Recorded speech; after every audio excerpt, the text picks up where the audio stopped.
Magda Kaiser, an Egyptian Christian, weeps over her missing daughter, Mary. She was our only daughter, so we spoiled her. She got whatever she wanted, but she was very shy. We were close friends. She never went anywhere without me. She always asked me to go with her because she was afraid of being alone. An exceptional student, Mary won mathematical achievement awards. At the age of 19, she entered university to study pharmacology. That's where she befriended a Muslim classmate. One night when the two women went out together for pizza and a movie, Mary suddenly fell ill. Friends last saw her entering a taxi. We knew she was missing because she didn't come home that night.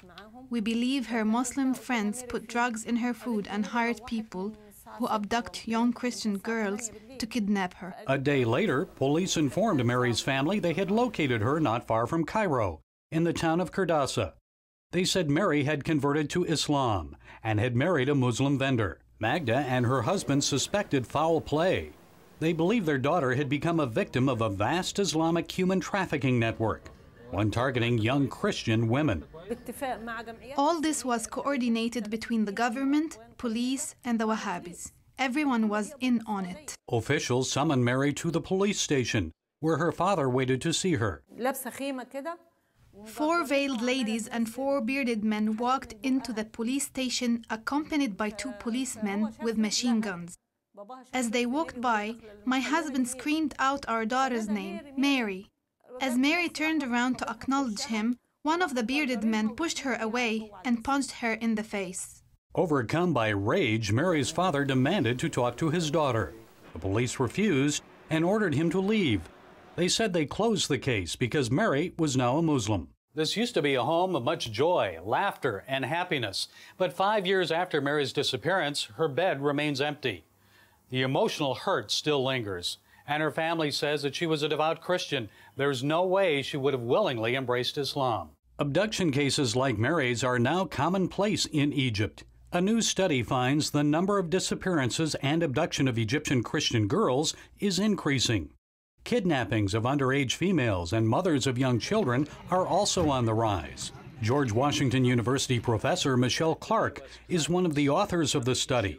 She testified recently before the Helsinki Commission, debunking arguments that suggest Christian girls are leaving their faith and families simply for romance. They say yes to friendship, to romance, to hope, a future, safety, and security.